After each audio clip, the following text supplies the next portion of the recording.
Hey folks, Jerry here, the Dulcet1VO back with you in the month of September.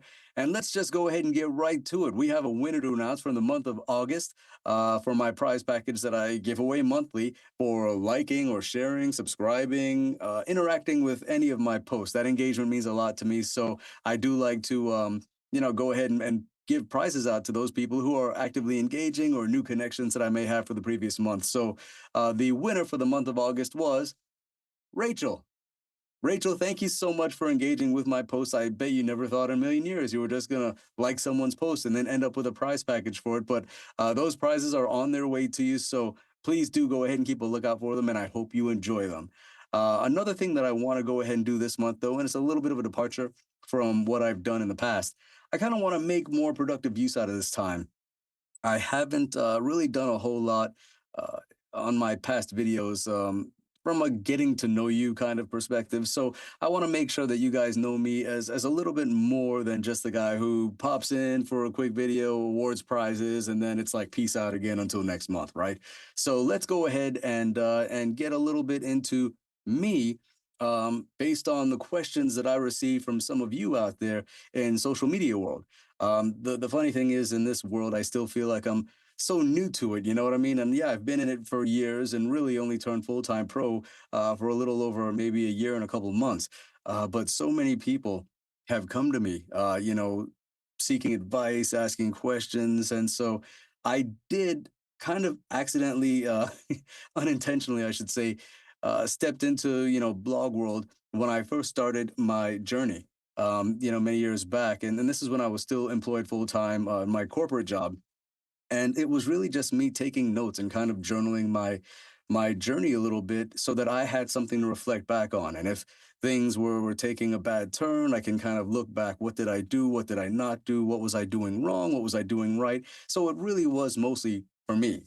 And then fast forward a few years and I've gone pro and I have this website and I'm like, a lot of this insight, the stuff that I documented really, really would make a good blog. Let people follow me on my journey from being a guy who was just doing this for play money on the side. Let's be honest. My bread and butter at the time was my corporate job. So, anything that I got from doing VO was icing on the cake. And it allowed me to kind of, look into the VO thing in my spare time. It was nights, it was weekends, and if I didn't win a gig, so what? It was really no skin off my back. Again, it was play money for me at that time. But I did find that I had a bit of a knack, just a bit of a natural gift for that space, and so it really opened me up to thinking about whether or not it was something I wanted to do full time. And then fast forward to 2023, and corporate life kind of, gave me a good swift kick in the tail when I was laid off. And I had to make a decision. And that decision was, do I go right back into the corporate thing or do I go into business for myself and really try to see this VO thing through?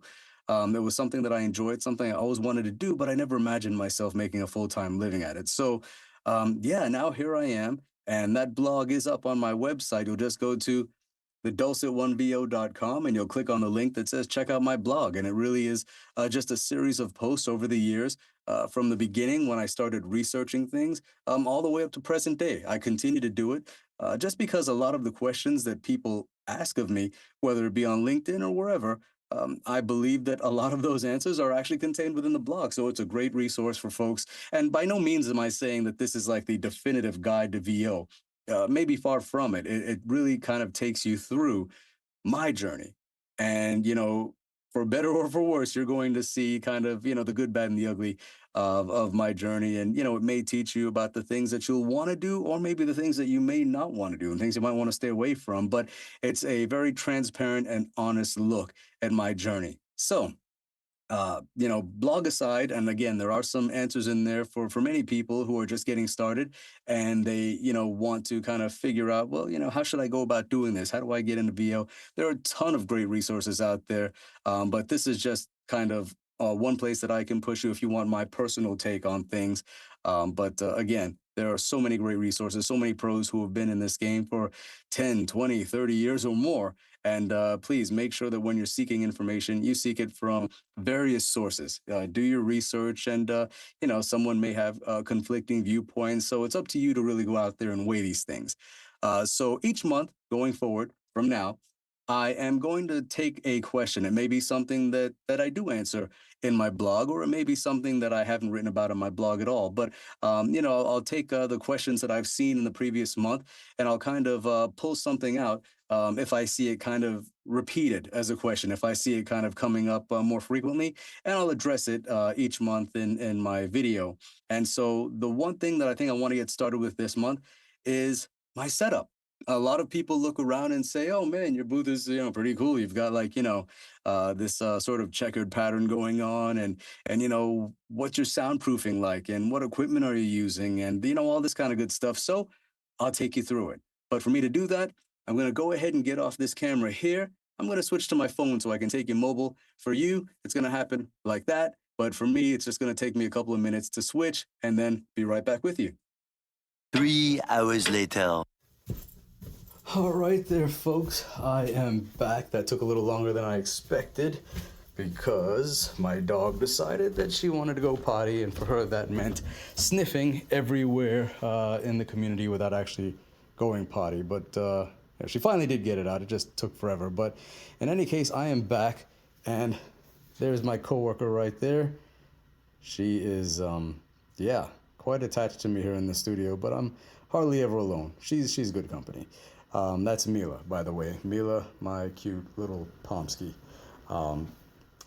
That's my studio dog. But in any case, the question that I typically get is about my booth. And as you can see, it really isn't a booth per se, not a whisper room or studio bricks.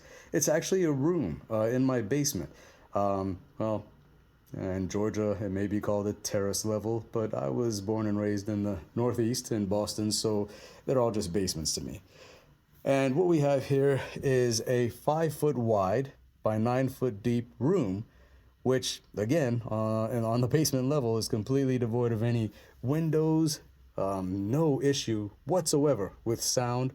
And so I really didn't need to go, the more costly route, like Studio Bricks or, RLX or anything like that. I mean, no knock on Studio Bricks or RLX or any of those other, high-end versions of acoustic foam. But the fact of the matter is, you don't have to spend top dollar, depending on your environment. And my environment is one that just didn't call for all of that.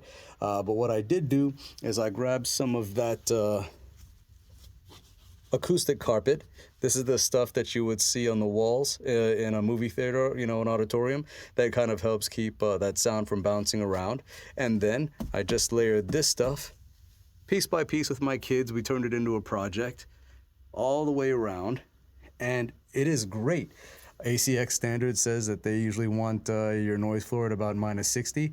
I'm getting about -92 in here, and that is before any kind of sound processing or treatment. So -92 is fantastic. There is no need to spend money if your environment doesn't call for it. So again, would I like the look of Studio Bricks in here or what have you? Yeah, maybe so, but it would just be spending money for the sake of spending money, and that is, never advisable.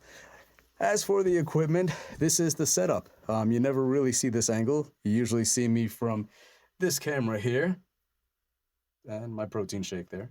But this is the setup that I use every day. What I have is my Sennheiser MKH416, and behind here you see Neumann TLM 103. These are two mics, really the only two mics that I need to get the job done. If I were to change anything or add anything, I'd probably go for a Neumann U87 next. So that's something that's maybe still on my list. It's the one that you'll probably see in all the studios, and it's just a great mic to have. Little on the expensive side as far as cost is concerned, but quality is phenomenal on a Neumann U87. A lot of people also ask, well, which one do you prefer? Do you prefer the Sennheiser or, the Neumann? Which one is better? And to that, I would say they both are fantastic mics. It just depends on what you need it for. I will for the most part, go with the Sennheiser because I think it just, the way that it works with my voice, I like it for promo and commercial and the things that I, get the most work in. But, I do like the Neumann for that warmer kind of sound in my voice if I'm doing something that's long form, or if I'm doing something that calls for a little bit more warmth, like a children's hospital read or something like that.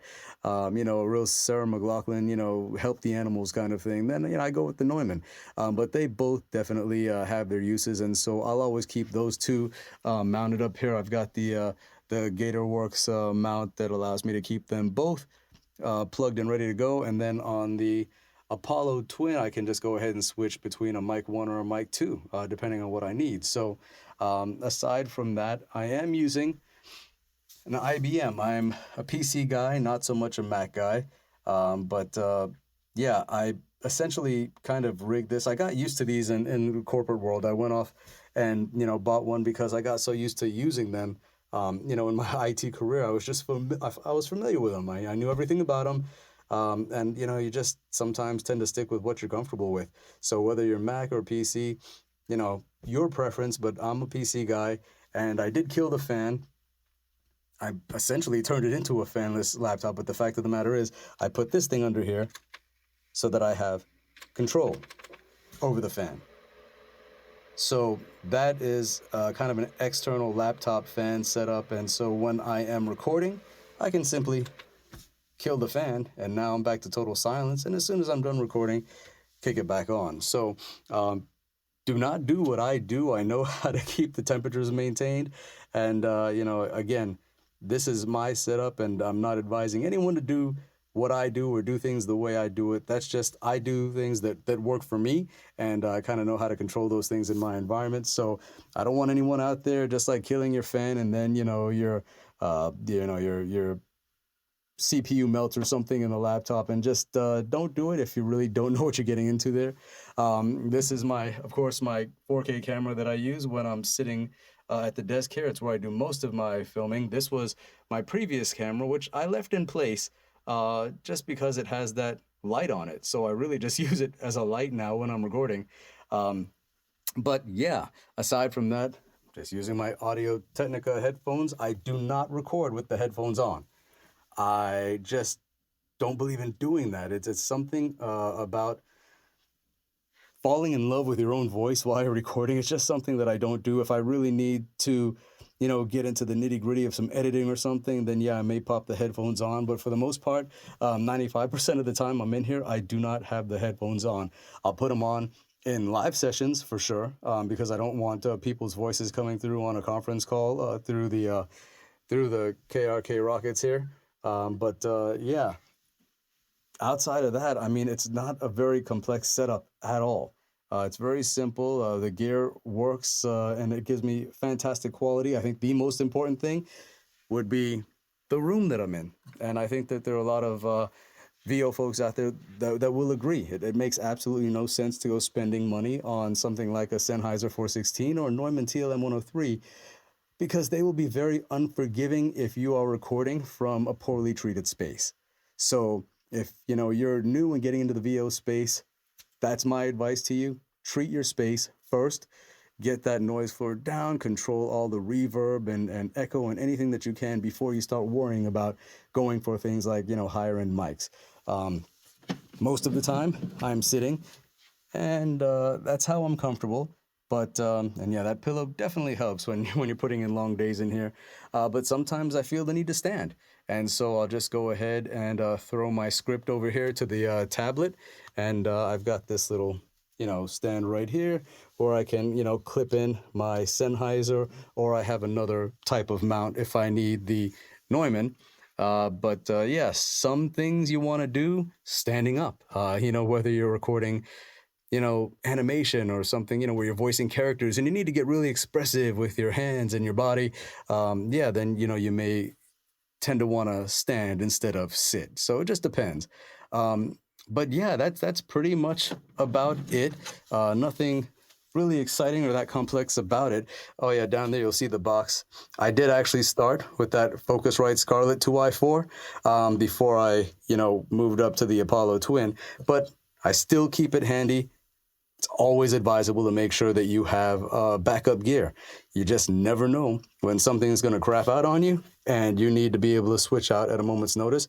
I do have a backup laptop. I have a backup interface. I already have two mics, so if something were to happen to one, I still have the other. But yeah, always a good idea to have something ready to swap in the event that you suffer some type of equipment failure. Because Murphy's Law, it's like anything that can go wrong will. And at some point, you're going to be on a live session and, you're going to have maybe some, hopefully not, but, it's possible you have some piece of equipment go out on you and you'll want to be able to just kind of, hot swap really quick and then get going again. So that is essentially it for anyone that was wondering about my setup or, what my daily routine looks like in my space. That is it. And I do believe I have a photo somewhere of the before. If I can find that, I'll go ahead and throw it up over this segment of the video right here. And you'll see that this was just a room. And those doors weren't there. I had those added because the mechanicals for my basement are on the other side. Air handler, furnace, whole water softener and filter and all that kind of stuff. So yeah, I did have to kind of close myself off from that stuff, but there is no issue as far as noise on that side of the door for me. So yeah, that is about it. It just works out to where I had a room that was about the perfect size for a booth, and I made good use of it. Fact of the matter is, I wouldn't want it any bigger because, well, quite honestly, if it gets much bigger than this, I think you do have an issue with maybe some reverb or echo. It starts to sound a little, especially if you get a little louder in the room, then you're probably going to have some issues with sound. So you just you want it to be at a certain size and not much bigger. And for me, this 5-foot by 9-foot room that I turned into a booth is perfect. It is perfect for my needs. And, once you get in here and close the door, I mean, it is all the way around and just works really, really well. So I'm glad that this house actually had this room. I was at one point considering turning it into a little bit like of a wine cellar, but I don't drink. And so that would just be a whole lot for my wife to have to worry about drinking. And she's only a social drinker, so it didn't make sense to turn it into a wine cellar. But this is the space.